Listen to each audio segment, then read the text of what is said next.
Nunca pensé que después de 3 meses luchando contra la muerte en un hospital de Guadalajara, regresaría a mi propia casa para descubrir que me habían convertido en una extraña en el hogar que construí con mis propias manos. Cuando el taxi me dejó frente a la puerta de mi casa en la colonia americana, llevaba en mis brazos temblorosos la pequeña maleta del hospital y el corazón lleno de esperanza de volver a mi refugio después de tanto sufrimiento. La neumonía casi me lleva con mi difunto esposo Joaquín, pero Dios me dio una segunda oportunidad para vivir. Lo que no sabía era que esa segunda oportunidad vendría acompañada de la humillación más grande de mis 68 años de vida.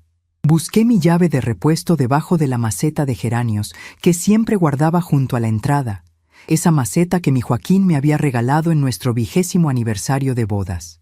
Mis dedos temblaron cuando la encontré, no por la debilidad de la enfermedad, sino por la emoción de estar de vuelta en mi hogar. Abrí la puerta con cuidado, esperando encontrar el silencio familiar de mi sala, el aroma de las flores que siempre mantenía frescas en el comedor, la tranquilidad de los espacios que conocía de memoria. En cambio, lo que mis ojos vieron me dejó paralizada en el umbral de mi propia casa.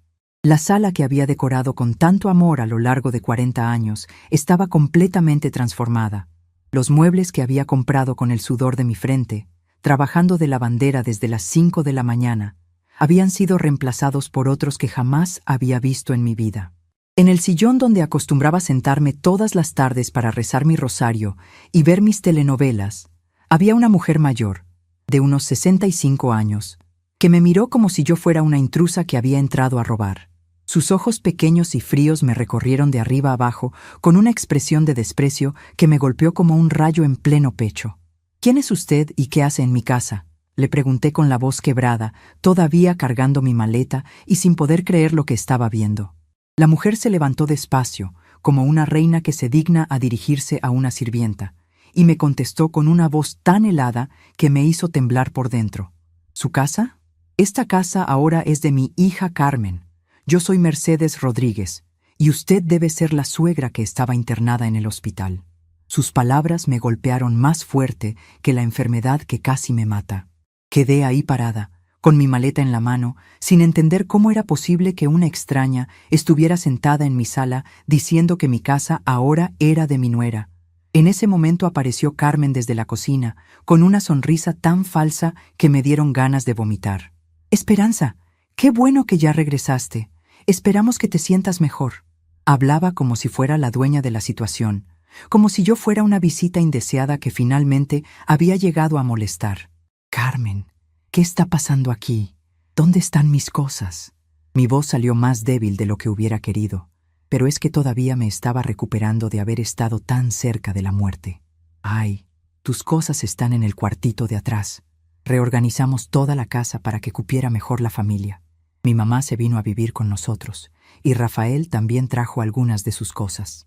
Carmen señaló hacia un hombre de unos 40 años que estaba en el patio hablando por teléfono como si fuera el mero patrón del lugar. Sentí que mi corazón se aceleró cuando me di cuenta de que mi propia casa había sido invadida por completos desconocidos. El cuartito de atrás era donde yo guardaba las cosas viejas, los trastes que ya no usaba, los recuerdos que no tenían lugar en las habitaciones principales. Ahora resulta que ese era mi nuevo hogar dentro de mi propio hogar. Francisco llegó 1 hora después y me encontró sentada en la cocina, todavía tratando de entender qué diablos estaba pasando. «Mamá, ¿cómo está? Perdón por no haber ido por usted al hospital, pero Carmen dijo que usted prefería regresar sola». Habló como si nada fuera de lo normal estuviera ocurriendo, como si fuera lo más natural del mundo que yo encontrara mi casa llena de extraños. «Francisco, hijo, necesito hablar contigo. ¿Por qué hay gente que no conozco viviendo en mi casa?». Él evitó mirarme a los ojos y suspiró profundamente, como si yo fuera una niña berrinchuda haciendo preguntas tontas. «Mamá, las cosas cambiaron mientras usted estaba en el hospital. Mercedes necesitaba un lugar donde quedarse después de que vendieron su departamento, y Rafael está pasando por un divorcio muy feo.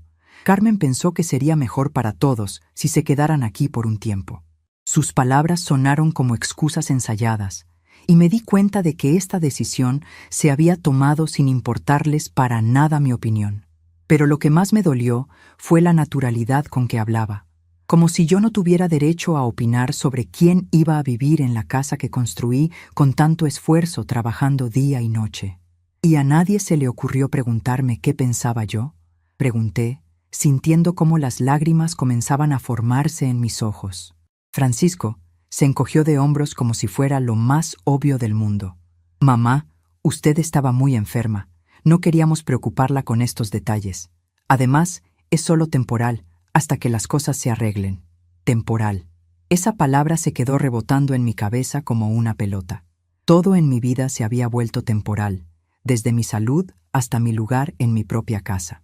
Esa primera noche, acostada en el pequeño cuarto de atrás, que antes era mi bodega de cosas viejas, miré hacia el techo y susurré una oración. Virgencita de Guadalupe, dame fuerzas para entender lo que está pasando y sabiduría para saber cómo actuar. Las lágrimas rodaron por mi cara mientras trataba de aceptar que, a los 68 años, me había convertido en una extraña en mi propia casa. Pero mientras escuchaba las voces altas de la familia de Carmen en la sala, gente que yo apenas conocía haciendo planes para remodelar mi casa, algo dentro de mí comenzó a endurecerse. No lo sabían, pero yo era más fuerte de lo que aparentaba, y esta humillación no se iba a quedar así. Los primeros días como huésped en mi propia casa fueron una tortura silenciosa que me dejaba sin aire para respirar. Mercedes había tomado mi recámara principal y había esparcido sus cosas por toda la casa como si siempre hubiera vivido ahí. Cambió las cortinas que yo había bordado a mano por unas horribles de color rosa que compraron en el tianguis. Movió mis santos de sus lugares especiales y puso sus propias imágenes religiosas, como si mi casa fuera una iglesia que necesitara nueva decoración. Rafael ocupó el cuarto de visitas y convirtió el patio en su oficina improvisada, instalando una computadora y recibiendo llamadas de trabajo hasta altas horas de la madrugada. Carmen actuaba como la mera dueña de la casa, reorganizando mis alacenas, cambiando la decoración y hasta donando algunas de mis ropas a la iglesia porque ya no las usaba. Cuando protesté tímidamente sobre la donación de mis cosas, Carmen me respondió con una paciencia exagerada que me hizo sentir como una niña tonta. Esperanza, necesitas deshacerte de lo que ya no usas. Es más sano así, como si yo fuera una criatura que necesitaba que me enseñaran cómo vivir. La humillación llegó a su punto más alto cuando descubrí que habían establecido reglas para mí en mi propia casa. Solo podía usar la cocina en horarios específicos para no estorbar las comidas de la familia principal. Mi televisión favorita había sido movida al pequeño cuarto de atrás donde yo dormía, mientras que la sala quedó reservada para que Mercedes viera sus programas. Cuando trataba de participar en las conversaciones durante la cena, cambiaban de tema o simplemente me ignoraban, como si yo fuera un mueble viejo que estaba ahí solo ocupando espacio. Francisco, mi propio hijo, parecía evitar quedarse a solas conmigo, siempre encontrando excusas para no conversar. Mamá, al rato platicamos, ahorita necesito ayudar a Carmen con una cosa. Durante esas largas noches de soledad, recordaba los sacrificios que hice para construir esa casa, las madrugadas lavando ropa ajena para juntar cada peso, los años sin vacaciones para pagar el terreno que compramos en abonos chiquitos. Recordaba cuando mi difunto Joaquín y yo pintamos las paredes de la sala juntos, riéndonos porque se nos cayó más pintura encima que en la pared. Recordaba cuando Francisco dio sus primeros pasos justamente en esa sala que ahora Mercedes había convertido en su territorio personal. Una tarde, mientras organizaba papeles viejos en mi pequeño cuarto de atrás, encontré la escritura de la casa y todos los comprobantes de pago que guardaba religiosamente en una caja de zapatos. Cada documento era una memoria de lucha. El primer pago hecho con el dinero que ahorré trabajando de mucama en casas ricas, los recibos de los materiales de construcción que compré a plazos, las facturas de los muebles que elegí uno por uno a lo largo de los años. Mientras sostenía esos papeles, las lágrimas cayeron sobre las páginas amarillentas por el tiempo. Cada rincón de esa casa guardaba pedazos de mi vida, y ver a extraños ocupando esos espacios como si fueran suyos por derecho me causaba un dolor que iba mucho más allá de la injusticia. En ese momento, sosteniendo mi escritura con las manos temblorosas, algo dentro de mí finalmente se rompió. pero no se rompió de tristeza, se rompió de coraje. Me di cuenta de que había pasado toda mi vida siendo la mujer sumisa que acepta lo que le den, la que no protesta para no causar problemas, la que se sacrifica para que otros estén cómodos. Pero ya no más. A los 68 años, después de haber estado a punto de morir, después de haber luchado tanto para tener un techo propio, no iba a permitir que me trataran como una arrimada en mi propia casa. Esa noche, después de que toda la casa durmiera, me quedé despierta hasta el amanecer, tomando la decisión más importante de mis 68 años. No iba a ser más la víctima silenciosa que acepta humillaciones por miedo a los conflictos.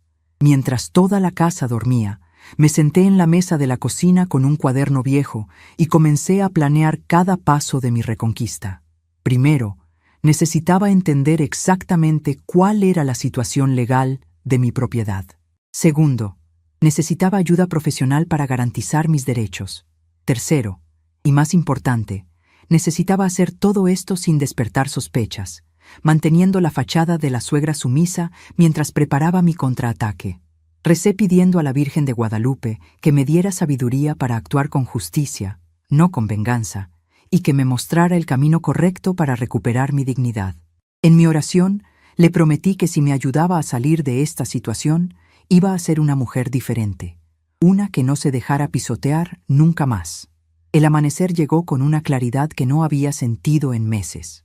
Sabía exactamente lo que tenía que hacer, y por primera vez desde que regresé del hospital, me sentí dueña de mi propio destino.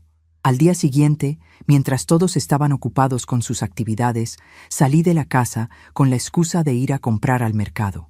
En realidad, caminé hasta el centro de Guadalajara para buscar al doctor Eduardo Herrera, un abogado que me había recomendado una vecina años atrás. Cuando le expliqué mi situación, se puso indignado. «Doña Esperanza, lo que le están haciendo es abuso familiar y ocupación irregular de propiedad.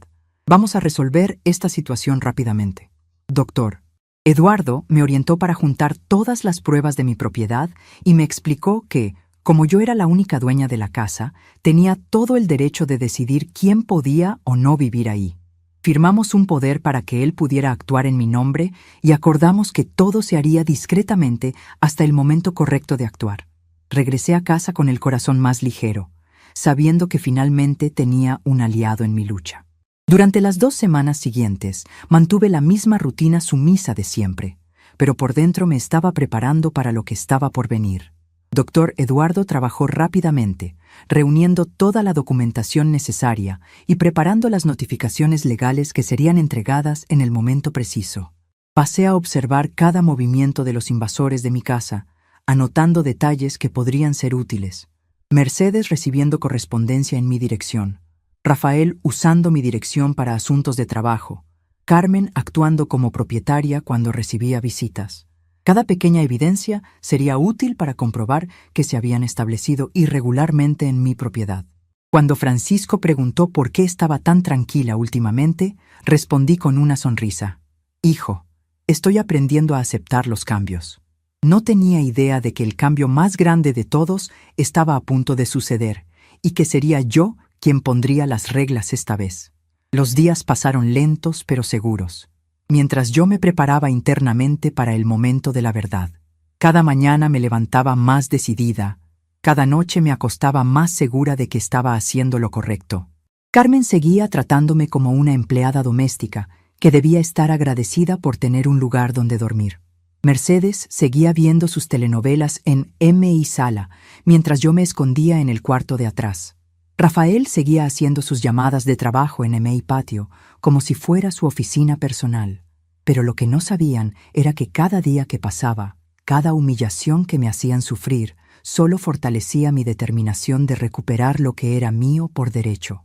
Una noche, mientras cenábamos en silencio, porque cuando yo hablaba me ignoraban, Carmen comentó casualmente: «Esperanza, estaba pensando que deberíamos cambiar las cerraduras.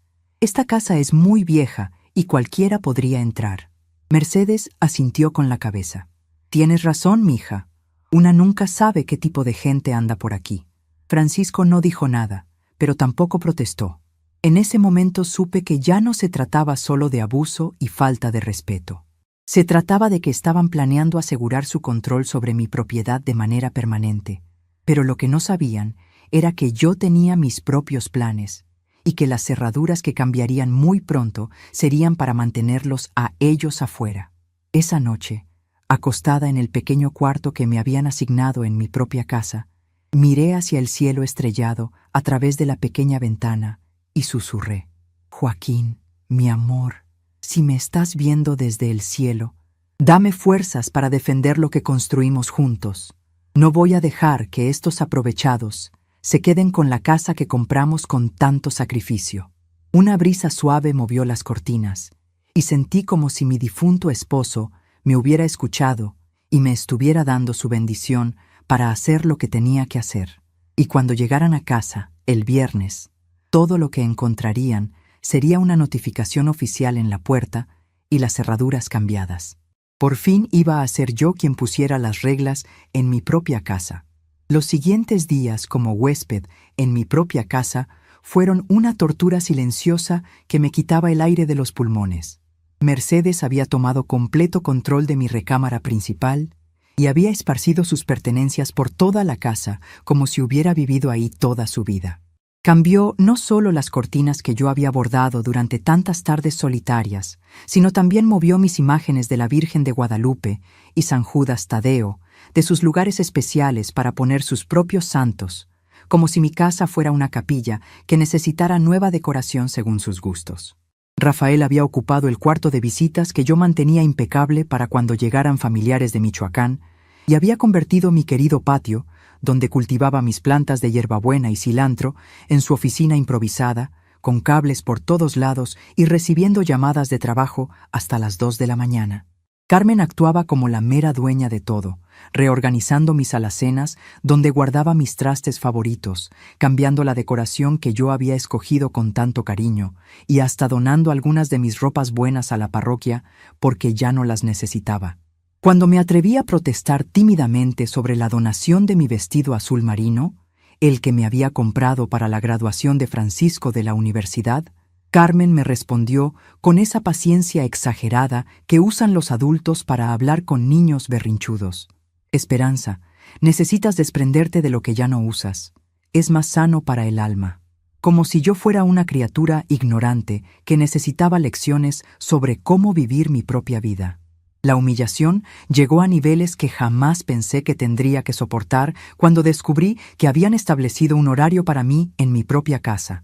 Solo podía usar la cocina entre las 6 y las 7 de la mañana, y entre las 2 y las 3 de la tarde para no estorbar las comidas de la familia principal. Mi televisión favorita, una pantalla plana que Francisco me había regalado el Día de las Madres del año pasado, había sido movida al pequeño cuarto de atrás donde ahora dormía, mientras que la sala quedó completamente reservada para que Mercedes viera sus programas de chismes y Carmen recibiera a sus amigas para tomar café y hablar de mí como si yo no existiera. Cuando intentaba participar en las conversaciones durante las cenas, cambiaban de tema inmediatamente o simplemente actuaban como si yo fuera invisible, como si fuera un fantasma que no merecía ni siquiera el reconocimiento de su presencia.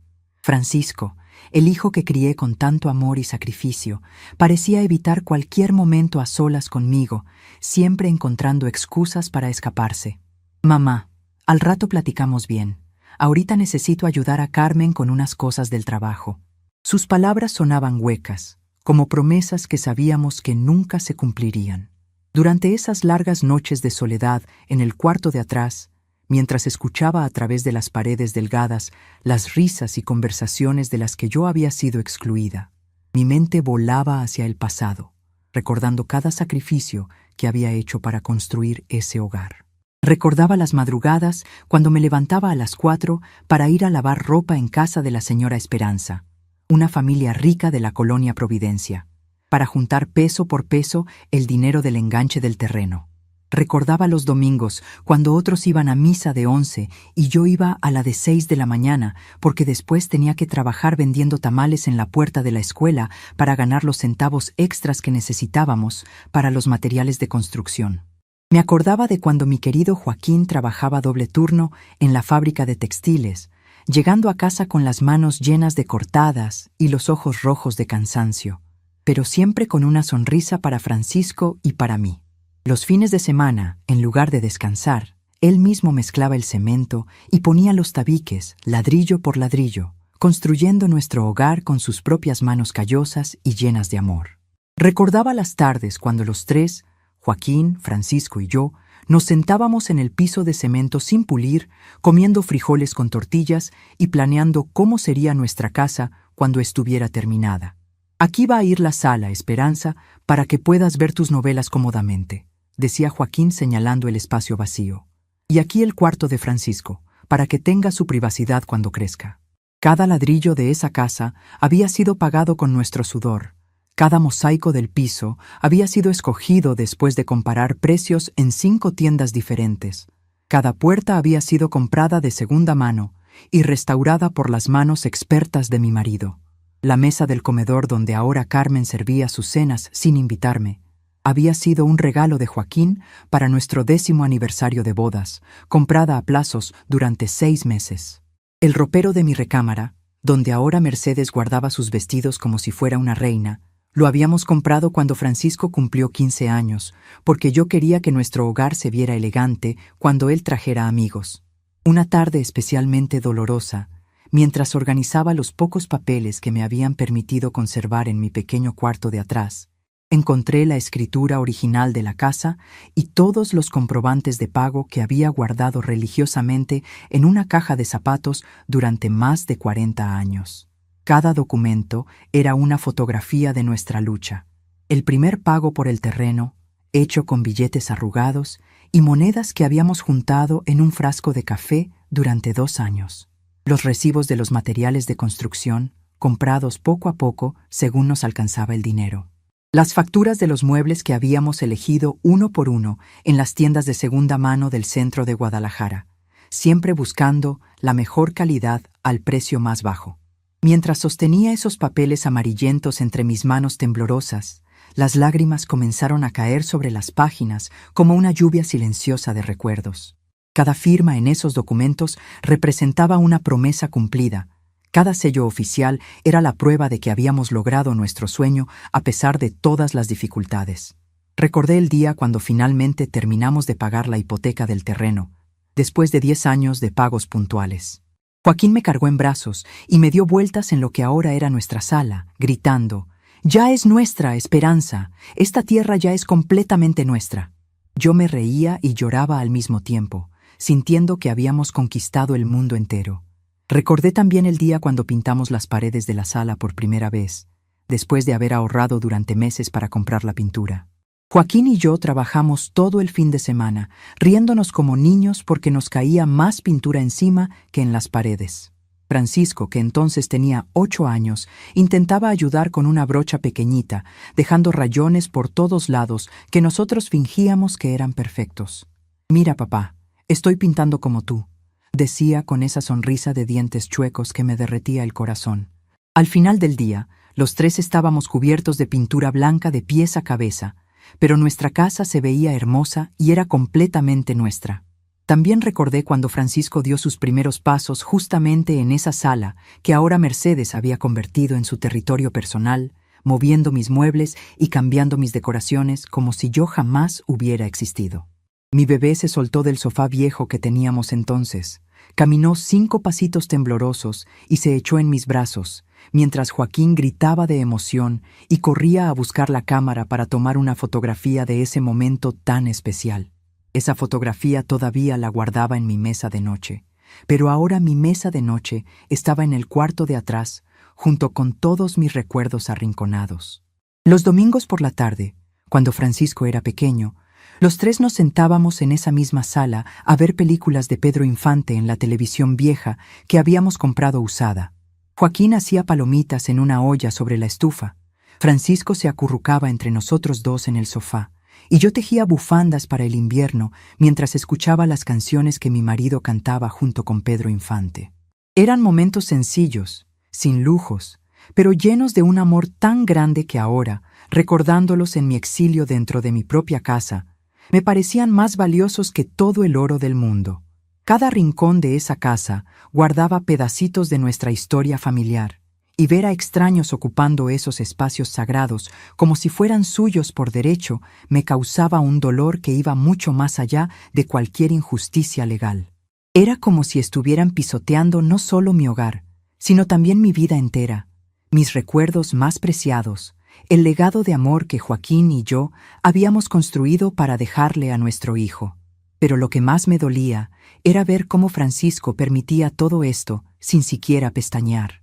El niño al que había cargado en brazos cuando tenía fiebre, al que había llevado al doctor en camión porque no teníamos dinero para taxi, al que había ayudado con las tareas hasta altas horas de la noche para que pudiera ir a la universidad. Ese mismo hijo ahora me veía como un estorbo que había que tolerar. Cuando intentaba recordarle nuestros momentos felices, él cambiaba de tema o se iba a otra habitación, como si esos recuerdos le molestaran en lugar de alegrarlo. Una noche, después de cenar sola en la cocina, mientras ellos comían en el comedor como una familia completa sin mí, escuché sin querer una conversación entre Carmen y Mercedes que me rompió el corazón en 1000 pedazos. Estaban lavando los trastes y hablando en voz baja, pero las paredes de mi casa no eran tan gruesas como para que no pudiera escuchar cada palabra cruel que decían sobre mí. «No sé cuánto tiempo más vamos a tener que aguantar a la vieja», dijo Carmen mientras secaba un plato con más fuerza de la necesaria. «Se la pasa suspirando y viendo fotos viejas como si quisiera que sintiéramos lástima por ella».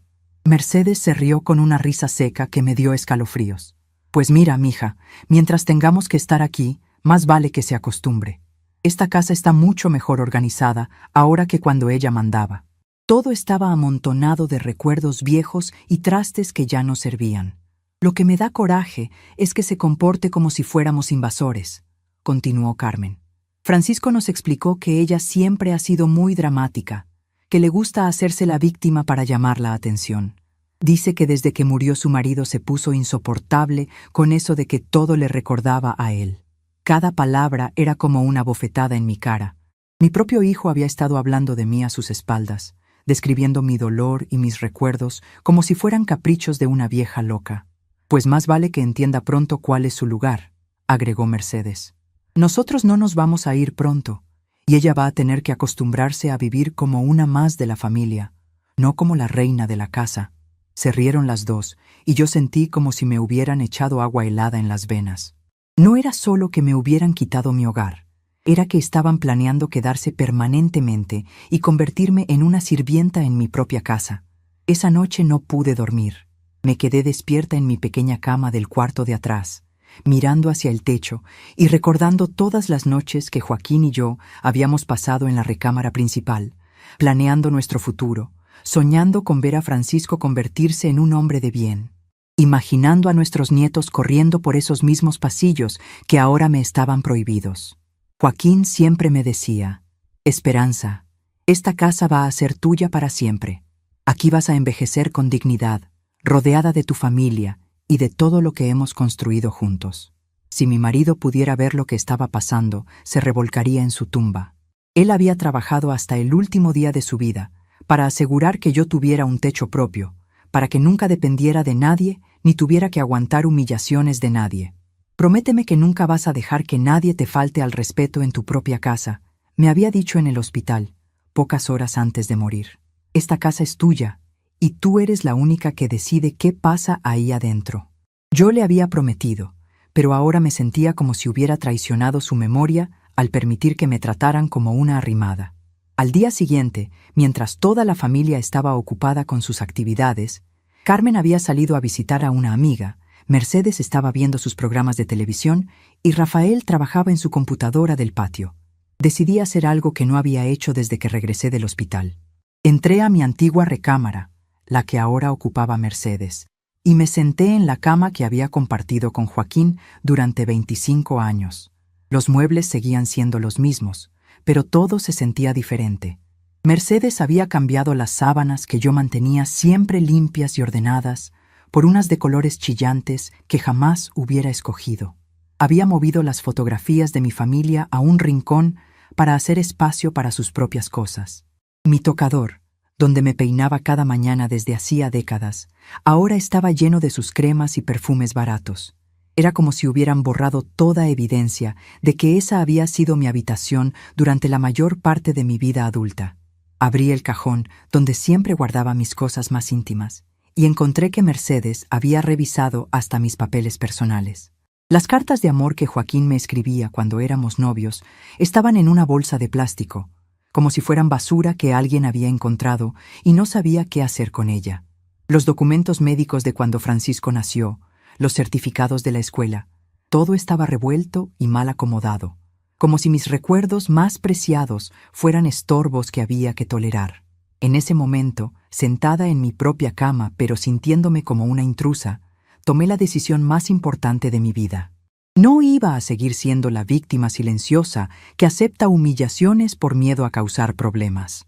No iba a permitir que me convirtieran en una sirvienta en la casa que construí con mis propias manos y el sudor de mi frente. Joaquín no me había dejado una casa para que otros vinieran a quitármela. Me la había dejado para que fuera mi refugio y mi dignidad hasta el último día de mi vida. Salí de la recámara con más determinación de la que había sentido en meses. Tenía trabajo que hacer, llamadas que hacer, documentos que revisar. Doctor Eduardo Herrera me había dado su número directo y me había dicho que lo llamara cuando estuviera lista para actuar. Pues bien, ahora estaba más que lista. Era hora de que estos abusivos aprendieran que una mujer de 68 años que había construido una casa desde cero no era una víctima fácil. Esa tarde, cuando todos estaban distraídos, tomé mi bolsa y salí con la excusa de ir al mercado a comprar verduras para la cena. En lugar de eso, caminé directamente a la oficina del doctor Eduardo. «Doña Esperanza», me dijo cuando me vio entrar, «por su cara veo que ya está lista para que actuemos». Le conté sobre la conversación que había escuchado entre Carmen y Mercedes, sobre cómo habían organizado mis cosas personales, sobre los planes que tenían de quedarse permanentemente en mi casa. «Es suficiente», dijo el abogado golpeando su escritorio con el puño. «Lo que le están haciendo constituye abuso de confianza, ocupación ilegal de propiedad y maltrato familiar. Vamos a proceder inmediatamente con las notificaciones legales». Esa tarde firmamos todos los papeles necesarios y establecimos el plan exacto de cómo íbamos a recuperar mi casa. «Doctor, Eduardo me explicó que tendría que ser valiente, que probablemente mi propia familia se pondría en mi contra, pero que la ley estaba completamente de mi lado. Doña Esperanza», me dijo antes de que me fuera, «usted construyó esa casa con trabajo honesto. Nadie tiene derecho a quitársela o a hacerla sentir como una extraña en su propio hogar. Lo que vamos a hacer no es venganza, es justicia». Sus palabras me llenaron de una fuerza que no había sentido desde antes de enfermarme. Regresé a casa caminando más erguida, sintiendo que por primera vez en meses tenía control sobre mi propia vida. Esa noche, durante la cena silenciosa donde me ignoraron como siempre, los observé a todos con nuevos ojos.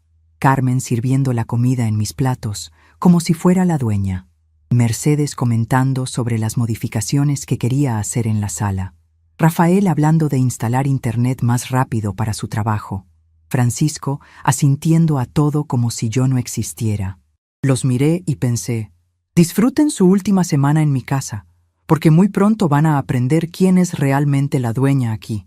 Y cuando se fueran a dormir esa noche en mis recámaras, en mis camas, usando mis baños, no tenían ni idea de que su mundo estaba a punto de cambiar para siempre. Esa misma noche, después de firmar todos los documentos con el doctor Eduardo Herrera, regresé a casa con una sensación completamente diferente corriendo por mis venas. Por primera vez en meses, no me sentía como una víctima indefensa, sino como una mujer que había tomado las riendas de su propio destino. Mientras caminaba por las calles de la colonia americana hacia mi casa, cada paso que daba me hacía sentir más fuerte, más decidida, más dueña de mi propia vida. La Virgen de Guadalupe me había escuchado y ahora tenía en mis manos las herramientas legales para recuperar lo que era mío por derecho. Cuando llegué a la puerta de mi casa, porque sí era mi casa, sin importar quién estuviera viviendo en ella temporalmente, escuché las voces familiares de la familia de Carmen riéndose en la sala. Probablemente estaban viendo algún programa de televisión en MI Pantalla, sentados en mis sillones, comentando sobre cómo mejorar MI Decoración. Pero por primera vez desde que había regresado del hospital, esas voces no me causaron tristeza ni humillación. Al contrario, me causaron una extraña satisfacción, porque sabía que sus días de comodidad en mi hogar estaban contados. Entré silenciosamente por la puerta principal, saludé con una sonrisa fingida y me dirigí directamente a mi pequeño cuarto de atrás sin detenerme a conversar con nadie. Carmen me gritó desde la sala. «Esperanza, ¿compraste las verduras para mañana?» Yo respondí con voz dulce. «Sí, mija, todo está en la cocina», aunque en realidad no había comprado nada porque había estado ocupada preparando su desalojo. Mercedes agregó sin siquiera voltear a verme. «Qué bueno, porque mañana vienen mis comadres a comer y quiero que todo esté perfecto». Sonreí para mis adentros. Sí, todo iba a estar perfecto, pero no de la manera que ella se imaginaba. Una vez en mi cuarto, cerré la puerta con cuidado y saqué de mi bolsa todos los documentos que el doctor Eduardo me había dado. Las notificaciones legales ya estaban preparadas, las órdenes de desalojo redactadas en términos que no dejaban lugar a dudas, y los documentos que comprobaban mi propiedad completa de la casa, organizados en una carpeta impecable. Todo estaba listo para ser ejecutado al día siguiente, cuando ellos salieran a sus actividades habituales y yo pudiera actuar sin interrupciones. Doctor Eduardo me había explicado el procedimiento paso a paso. «Doña Esperanza, mañana viernes yo voy a llegar a su casa a las 10 de la mañana con 2 oficiales de justicia. Vamos a entregar personalmente las notificaciones de desalojo a cada una de las personas que están ocupando ilegalmente su propiedad. Van a tener 48 horas exactas para desalojar completamente la casa. Al mismo tiempo, vamos a cambiar todas las cerraduras para garantizar que usted sea la única persona con acceso después del plazo establecido». El plan era perfecto en su simplicidad. Mientras Carmen estaba en su trabajo en la tienda de ropa, Mercedes visitando a sus amigas en el mercado y Rafael en sus reuniones de negocios que siempre tenía los viernes por la mañana, Doctor Eduardo y las autoridades harían su trabajo. Para cuando regresaran por la tarde, encontrarían sus notificaciones oficiales esperándolos y la realidad de que sus días de parasitismo habían llegado a su fin. Esa noche me quedé despierta hasta muy tarde, no por ansiedad o miedo como había sido habitual durante las últimas semanas, sino por una emoción extraña que hacía tiempo no experimentaba. Era la emoción de saber que finalmente iba a recuperar mi dignidad, que iba a demostrar que una mujer de 68 años que había construido una casa desde cero no era una víctima fácil de manipular. Recé mi rosario completo, pero esta vez no pedí paciencia o resignación. Esta vez agradecí a la Virgen por darme la fuerza y la claridad mental para defender lo que era mío. El viernes amaneció con un cielo despejado que tomé como una señal divina de que estaba haciendo lo correcto. Me levanté más temprano que de costumbre y preparé café para toda la casa, sirviendo a cada uno de los invasores con una sonrisa tan dulce que Mercedes hasta comentó: «Qué raro, Esperanza, hoy te ves muy contenta». Yo respondí con toda la inocencia del mundo: «Es que amanecí con buenas vibras, Mercedes. Siento que hoy va a ser un día muy especial». No mentía para nada. Definitivamente iba a ser un día muy especial. Francisco se fue temprano al trabajo después de darme un beso distraído en la frente, como siempre hacía cuando tenía prisa. «Que tenga buen día, mamá. Al rato hablamos». Carmen se arregló con más cuidado que de costumbre porque tenía una cita importante con un proveedor de la tienda. «Esperanza, por favor mantén la casa limpia porque en la tarde van a venir las amigas de mi mamá a tomar café». Rafael guardó su computadora en el maletín y se despidió agitando la mano desde la puerta. «Nos vemos en la noche, doña Esperanza. Que esté bien». Mercedes fue la última en salir, después de darme instrucciones detalladas sobre cómo quería que preparara la comida para sus visitas. «Mira, Esperanza, haz suficientes quesadillas porque mis comadres comen mucho, y pon la mesa bonita con los platos buenos, que quiero que vean que aquí vivimos decentemente». Yo asentí obedientemente. «Por supuesto, Mercedes, todo va a estar perfecto cuando regreses». Y realmente iba a estar perfecto, solo que no de la manera que ella esperaba. A las 10 en punto, como habíamos acordado, Doctor Eduardo llegó acompañado de 2 oficiales de justicia vestidos de uniforme. Verlos parados en la entrada de mi casa me llenó de una satisfacción inmensa. Por fin, tenía de mi lado a las autoridades que iban a hacer respetar mis derechos como propietaria legal.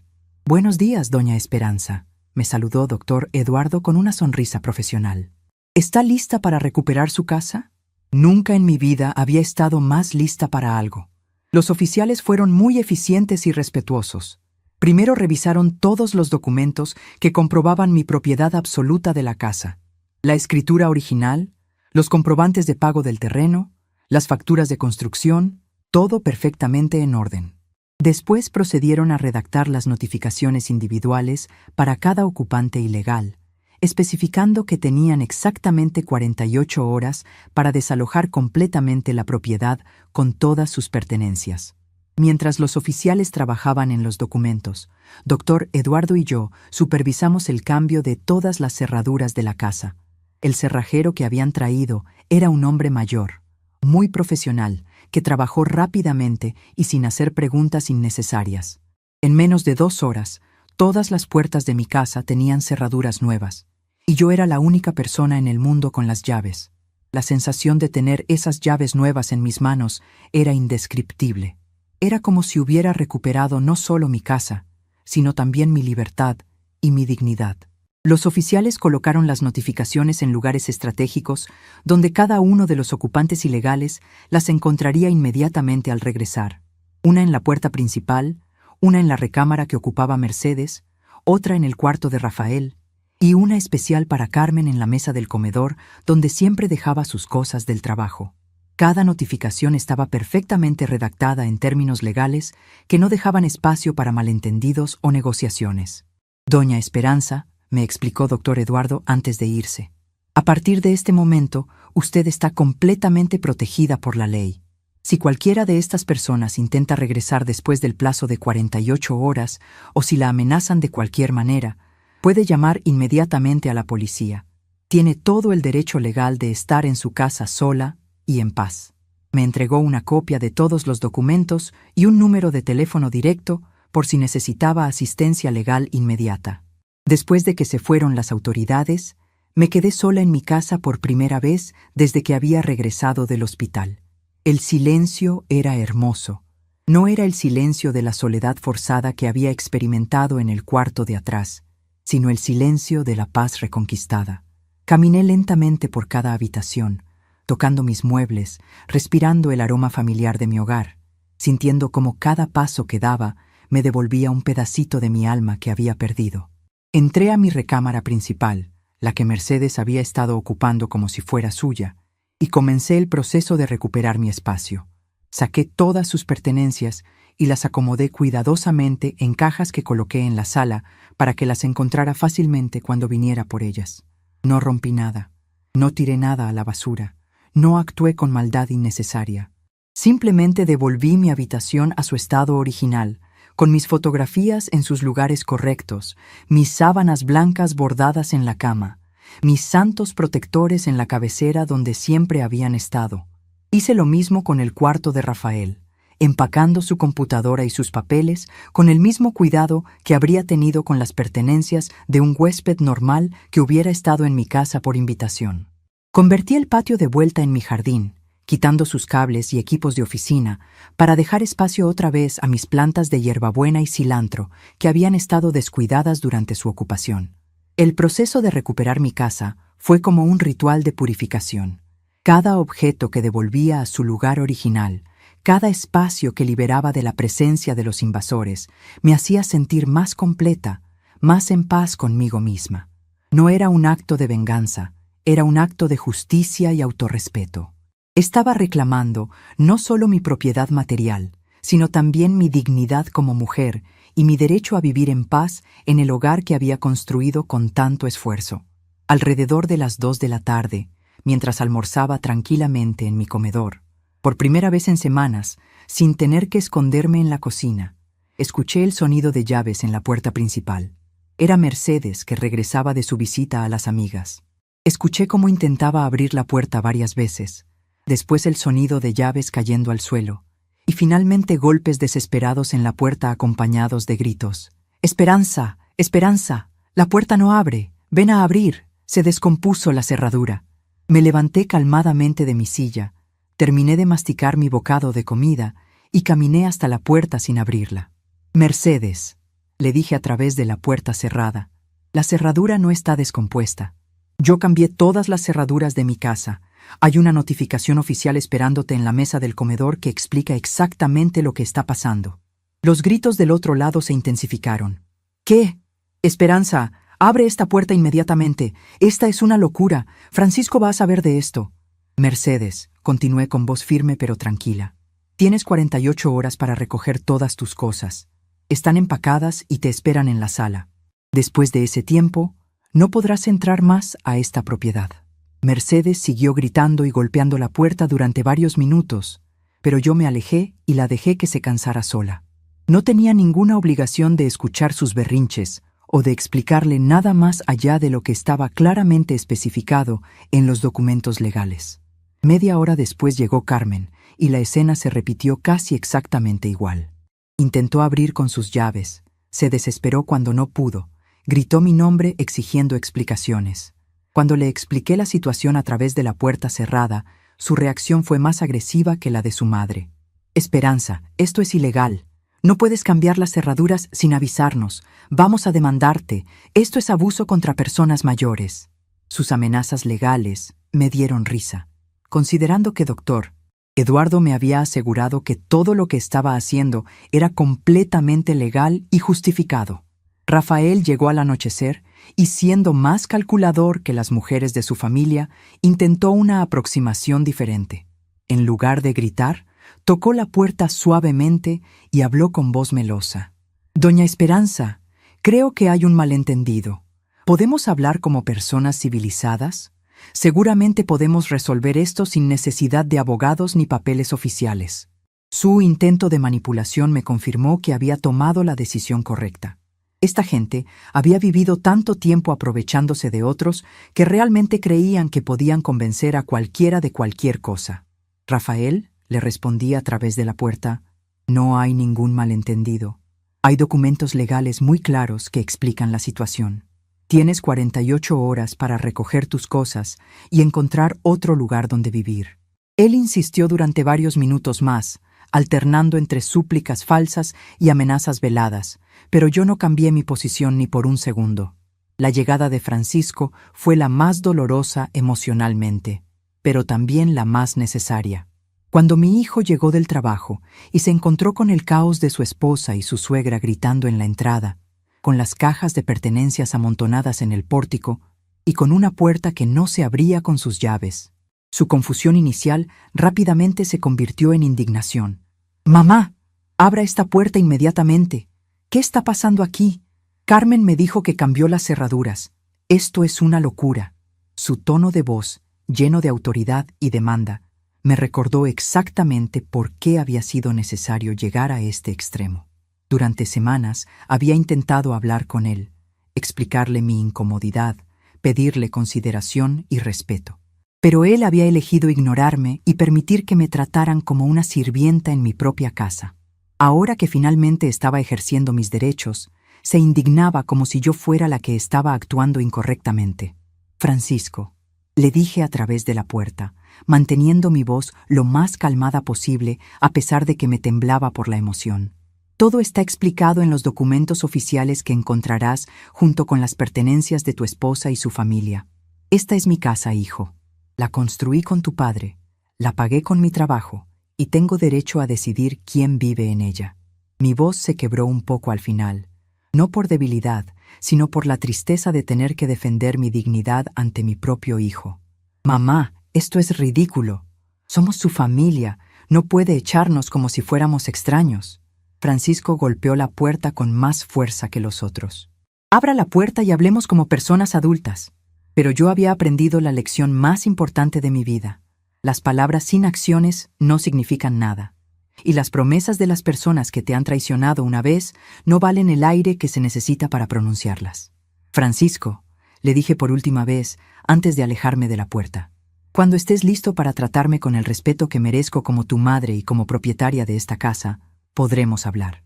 Mientras tanto, tienes 48 horas para arreglar tu situación de vivienda». Me alejé de la puerta mientras él seguía gritando y golpeando, pero ya no me afectaba. Había cruzado la línea invisible que separa a las víctimas de las sobrevivientes, y no había vuelta atrás. Esa noche, cené en mi comedor, dormí en mi recámara y me bañé en mi baño principal por primera vez en meses. El silencio de mi casa ya no era el silencio del abandono, era el silencio de la dignidad recuperada. Y mientras ellos seguían afuera discutiendo sobre hoteles y departamentos de renta, yo estaba adentro, en mi hogar, planeando cómo iba a vivir el resto de mi vida en paz. El sábado por la mañana amaneció con una tranquilidad que no había experimentado en mi casa desde antes de enfermarme. Por primera vez en meses me desperté en mi propia recámara, en mi propia cama, sin el sonido de voces extrañas planeando modificaciones a mi hogar. El silencio era tan hermoso que me quedé acostada varios minutos extra, simplemente disfrutando la sensación de estar en mi lugar correcto del mundo. A través de las cortinas que había vuelto a colgar en su lugar original, la luz dorada del amanecer entraba suavemente, iluminando las fotografías de Joaquín y mío que había regresado a su lugar de honor en la mesa de noche. Me levanté sin prisa, como una reina en su palacio recuperado, y me dirigí a la cocina para preparar mi café exactamente como me gustaba. Fuerte, con un poquito de canela y sin tener que preocuparme por los horarios que otros me habían impuesto. Mientras el café se preparaba, abrí las ventanas de par en par para que entrara el aire fresco de la mañana y salieran todos los malos recuerdos de las últimas semanas. Era como si la casa misma estuviera respirando aliviada después de haber sido liberada de sus ocupantes ilegales. Alrededor de las 9 de la mañana, mientras regaba mis plantas del patio que finalmente habían vuelto a ser mi patio y no la oficina de Rafael, escuché voces familiares afuera. Me asomé discretamente por la ventana y vi a toda la familia de Carmen parada en la banqueta. Mercedes cargando una maleta grande, Rafael con cajas en los brazos, Carmen gesticulando agresivamente mientras hablaba por teléfono, y Francisco con una expresión de confusión y frustración que casi me dio lástima. Casi. Carmen fue la primera en acercarse a la puerta y tocar con nudillos firmes pero controlados. Su voz había perdido la arrogancia de los días anteriores y ahora sonaba más calculadora, como si hubiera pasado toda la noche ensayando lo que iba a decir. «Esperanza», dijo con una dulzura falsa que no me engañó para nada. «Sabemos que ayer estabas molesta, pero ya hablamos entre todos y entendemos que tal vez no nos comunicamos bien contigo. ¿Podemos entrar para platicar como familia y arreglar este malentendido?» Desde mi lugar junto a la ventana de la cocina, pude verla claramente. Llevaba puesta su ropa más elegante, probablemente pensando que si se veía respetable, yo sería más susceptible a sus manipulaciones. Pero sus ojos tenían esa misma frialdad calculadora que había visto tantas veces durante las últimas semanas cuando creía que yo no me daba cuenta de sus verdaderas intenciones. «Carmen», le respondí a través de la ventana cerrada, sin molestarme en ir a la puerta. «No hay ningún malentendido. Todo está muy claro en los documentos legales que recibiste ayer. Tienes hasta mañana domingo por la tarde para terminar de recoger el resto de tus cosas». Mi voz sonó más firme y segura de lo que yo misma esperaba. Era la voz de una mujer que había encontrado su poder y no tenía intención de volver a entregarlo. Mercedes se acercó entonces y su estrategia fue completamente diferente. En lugar de la dulzura falsa de su hija, optó por el drama y la victimización. «Esperanza, por favor, soy una mujer mayor como tú. No puedes dejarme en la calle, no tengo a dónde ir. Mis otras hijas viven muy lejos y no pueden recibirme». Sus gritos eran tan teatrales que hasta los vecinos comenzaron a asomarse por sus ventanas para ver qué estaba pasando. Sus súplicas dramáticas no movieron ni una fibra de mi corazón. Durante semanas había visto cómo esta misma mujer se comportaba como la reina de mi casa, cambiando mis cortinas, moviendo mis santos, viendo sus programas en mi televisión sin importarle que yo estuviera relegada al cuarto de atrás como una sirvienta.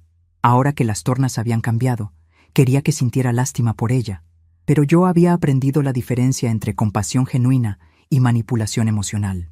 «Mercedes», le respondí manteniendo mi tono calmado pero firme, Tuviste 3 meses para buscar una solución a tu situación de vivienda mientras vivías cómodamente en mi casa sin pagar renta, sin pagar servicios y sin mostrar el menor respeto por la propietaria.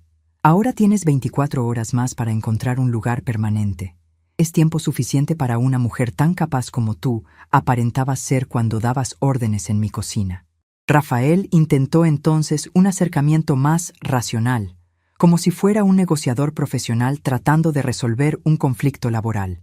Doña Esperanza, dijo con voz pausada y condescendiente, entiendo que se sintió incómoda con los cambios tan repentinos. Tal vez podemos llegar a un acuerdo que beneficie a todos. ¿Qué le parece si pagamos una renta simbólica por quedarnos aquí? Digamos, 2,000 pesos mensuales por toda la familia. Es una buena oferta considerando los precios de renta en la zona. Su propuesta me indignó más que todos los gritos de Mercedes juntos. Este hombre había estado viviendo en mi casa completamente gratis, usando mi electricidad para su computadora día y noche, bañándose con mi agua caliente, comiendo la comida que Carmen compraba con el dinero que Francisco le daba, y ahora tenía la desfachatez de ofrecerme 2,000 pesos, como si me estuviera haciendo un favor enorme. Rafael, le respondí con una risa seca. Mi casa no está en renta. Nunca estuvo en renta, y aunque estuviera, después de la falta de respeto que ustedes tres me mostraron durante estos meses, no serían inquilinos bienvenidos ni aunque pagaran el triple de lo que vale. Algunas cosas no se arreglan con dinero, y la dignidad perdida es una de ellas. Finalmente, Francisco se acercó a la puerta principal. Su voz tenía un tono de súplica que no había escuchado desde que era niño, y había roto algo importante, y venía a pedirme perdón. Mamá, por favor, sé que las cosas no salieron como debían. Sé que no la tratamos con el respeto que merece. Pero somos familia, mamá. No puede echarnos así como si fuéramos extraños. Carmen está embarazada, mamá. No puede andar buscando casa en su estado. Esa última revelación me tomó completamente por sorpresa. Carmen había estado viviendo en mi casa durante 3 meses y nunca había mencionado estar embarazada. Más importante aún, Francisco había sabido de su embarazo y aún así había permitido que me trataran como una estorbo, como una carga que había que tolerar. Si había algo que necesitaba una mujer embarazada, era estabilidad y tranquilidad, no la tensión constante de maltratar a la abuela de su futuro hijo. «Francisco», le dije, y por primera vez mi voz se quebró ligeramente por la emoción. «Si Carmen está embarazada, esa es una razón más para que encuentren su propio hogar donde puedan criar a su hijo en paz. Pero también es una razón más para que entiendan por qué lo que me hicieron fue tan cruel. Ustedes sabían que necesitaban estabilidad para su familia que crece, pero no les importó destruir la estabilidad de la mujer que te crió y que los recibió en su casa cuando necesitaban ayuda». Siguió un largo silencio del otro lado de la puerta. Pude escuchar murmullos de conversación, probablemente discutiendo entre ellos qué estrategia intentar a continuación. Pero yo ya había escuchado suficiente.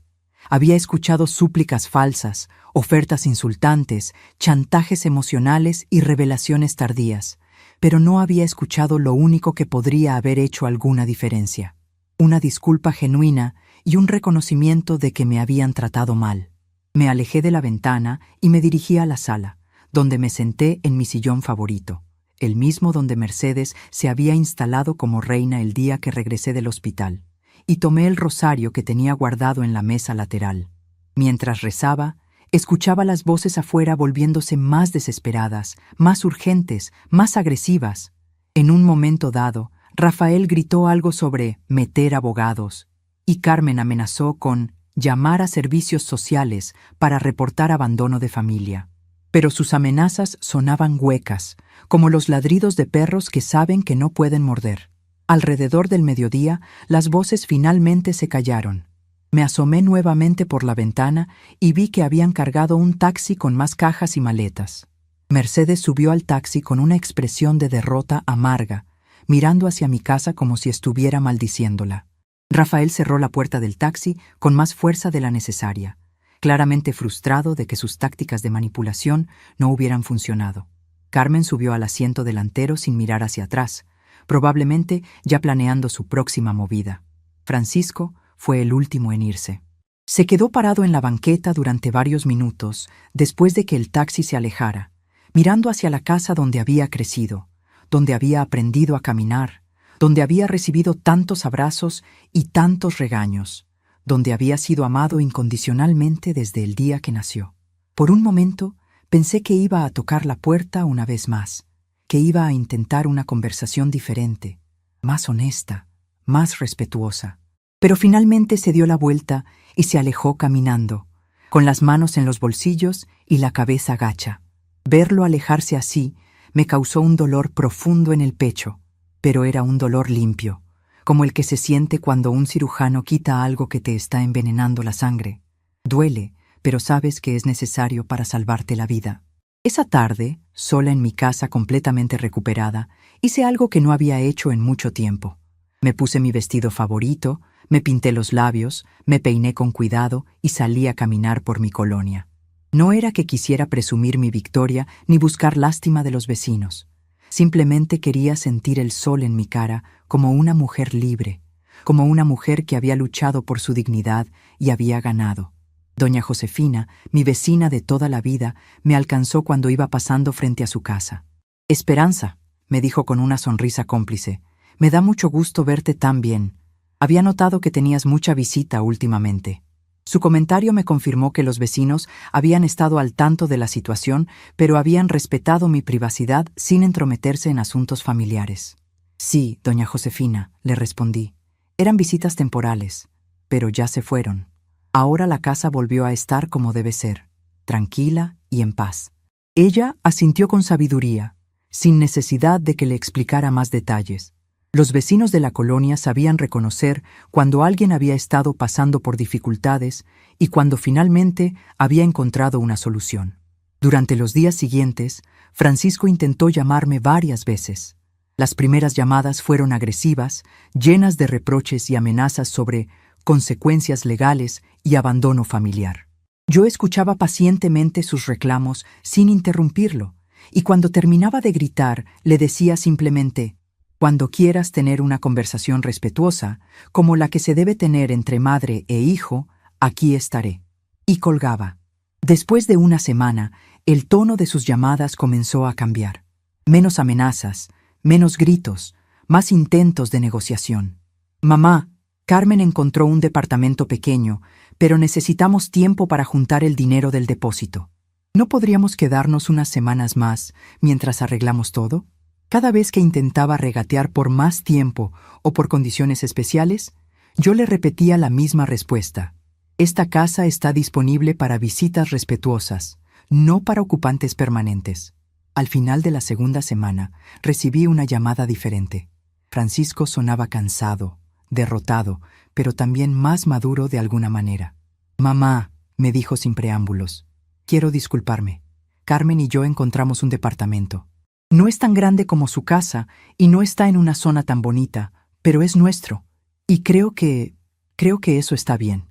Creo que necesitábamos aprender a mantenernos solos». Sus palabras me conmovieron más de lo que esperaba, pero no bajé la guardia completamente.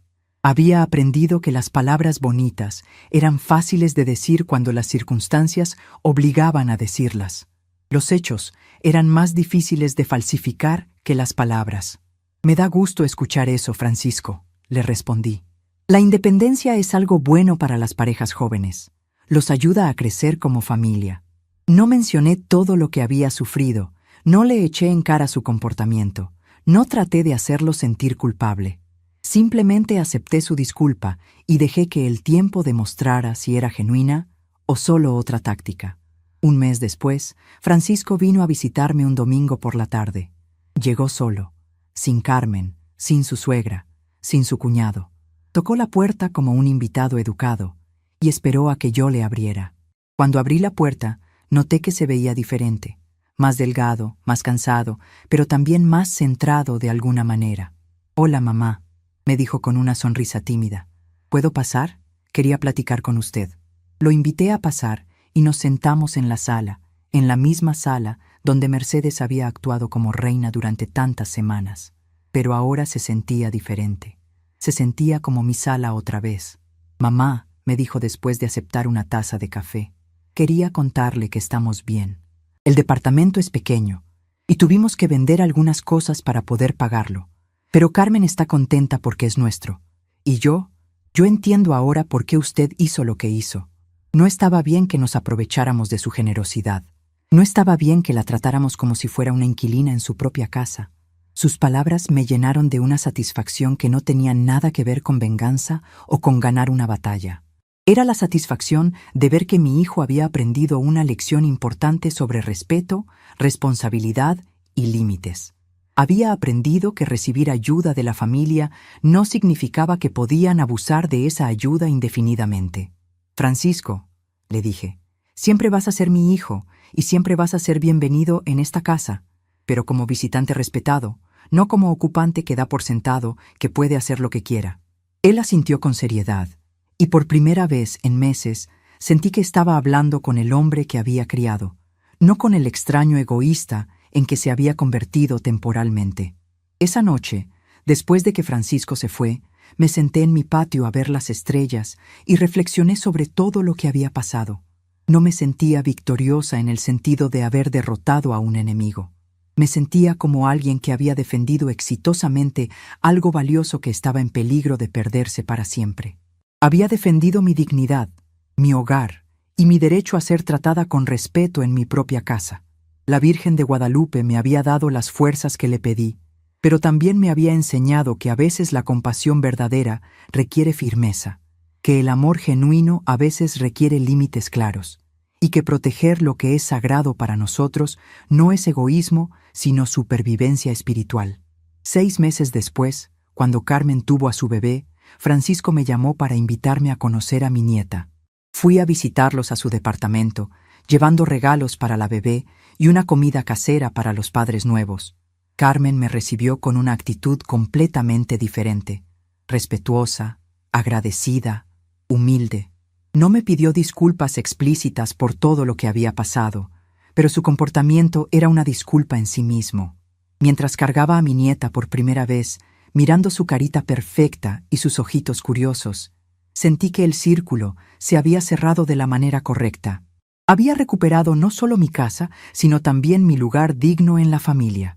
No como la abuela que se deja pisotear por gratitud de ver a sus nietos, sino como la matriarca respetada que había ganado ese respeto defendiendo sus derechos cuando fue necesario. La bebé se quedó dormida en mis brazos, y yo cerré los ojos agradeciendo a Dios por haberme dado la sabiduría y la fuerza para hacer lo correcto en el momento correcto. A veces, el amor más profundo se demuestra no permitiendo que abusen de él, y la familia más fuerte es la que aprende a respetarse mutuamente en lugar de darse por sentada. Y cuando regresé esa noche a mi casa silenciosa, a mi recámara recuperada, a mi sala donde ya no había reinas autoproclamadas, supe con absoluta certeza que había tomado la decisión correcta. El silencio de mi hogar ya no era el silencio del abandono, era el silencio de la dignidad reconquistada y la paz bien ganada.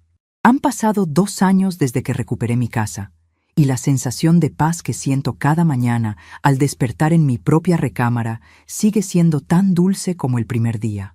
Mi rutina ahora es simple y está llena de pequeños placeres que había olvidado durante esas semanas de humillación.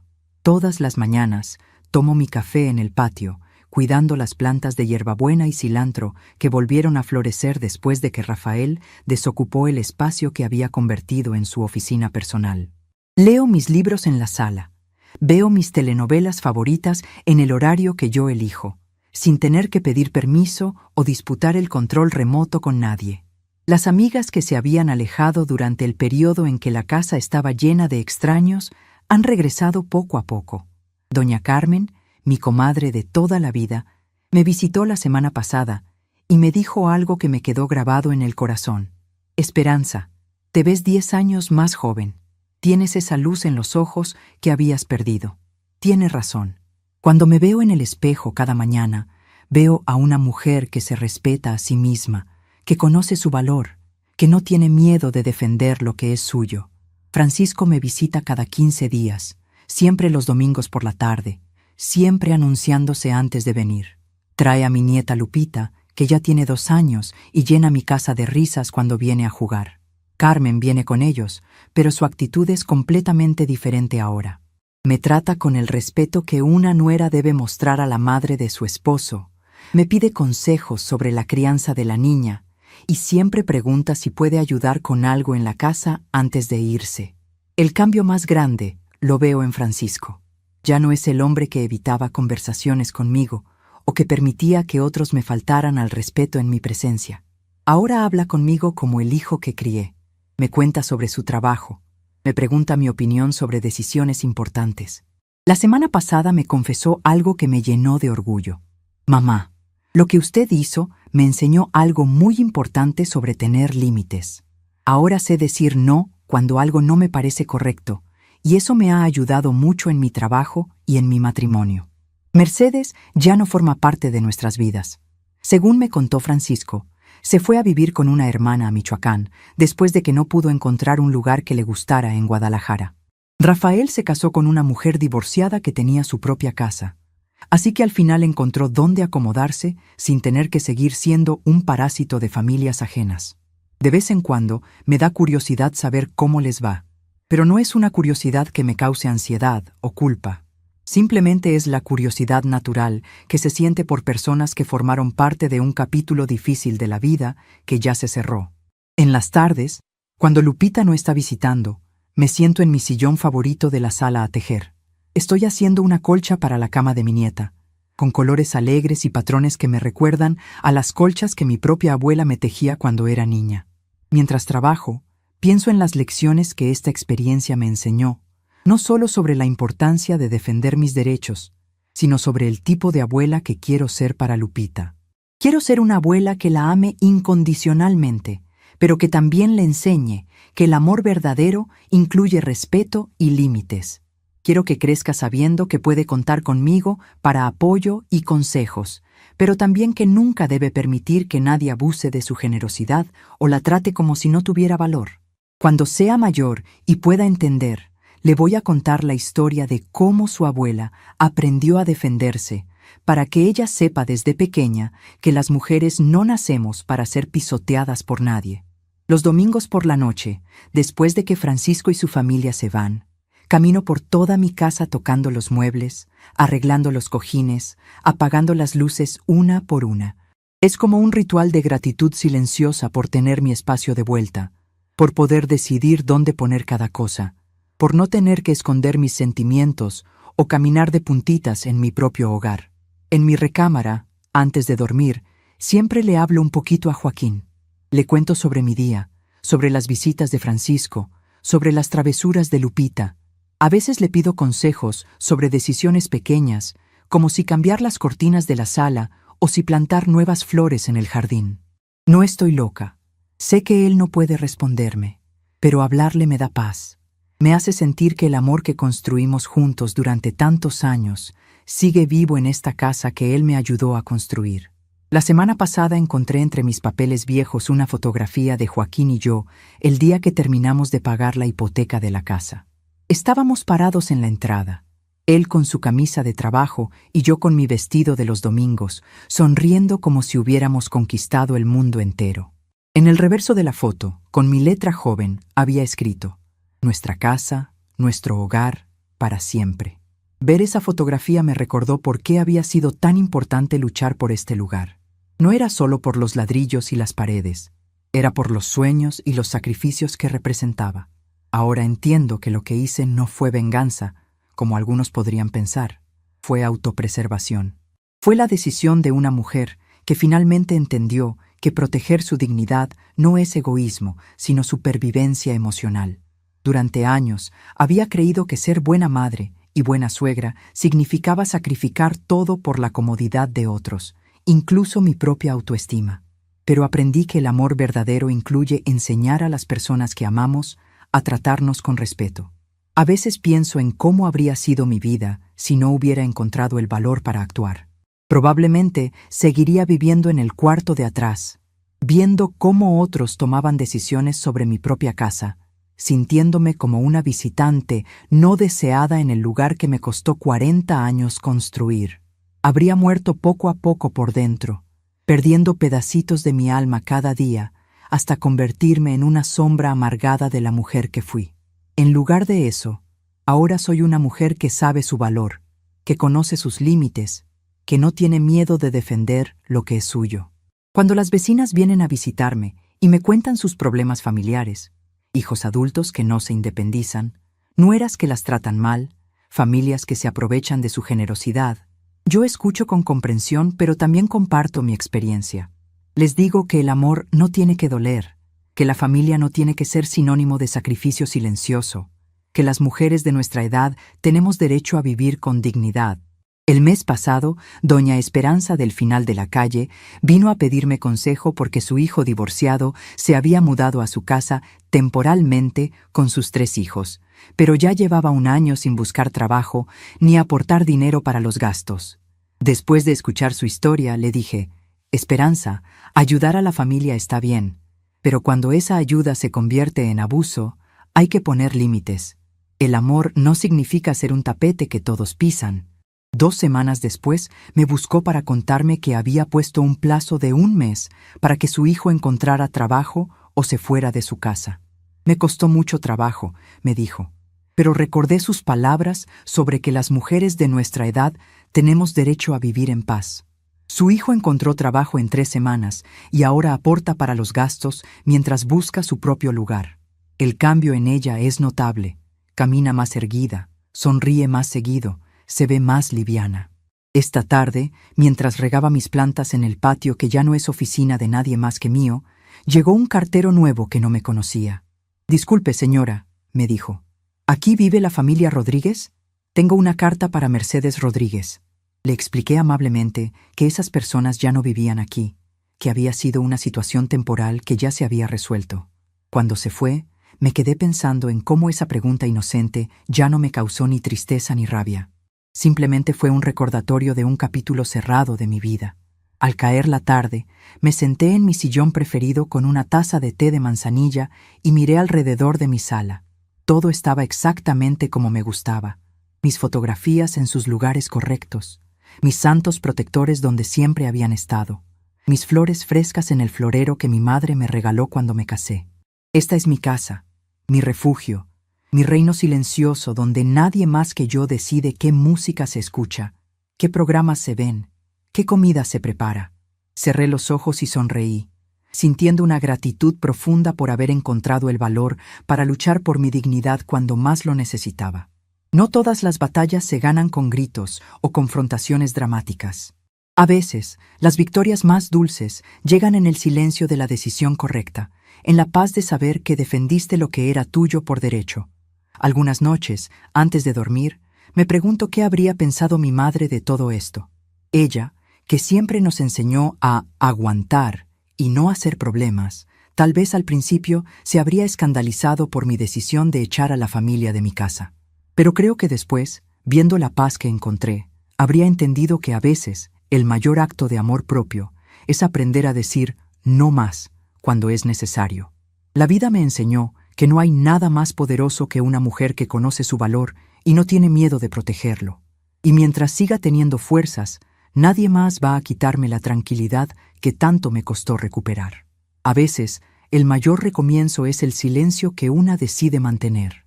Estamos curiosos para saber hasta dónde llegó esta historia. ¿De dónde nos estás viendo? Coméntanos abajo.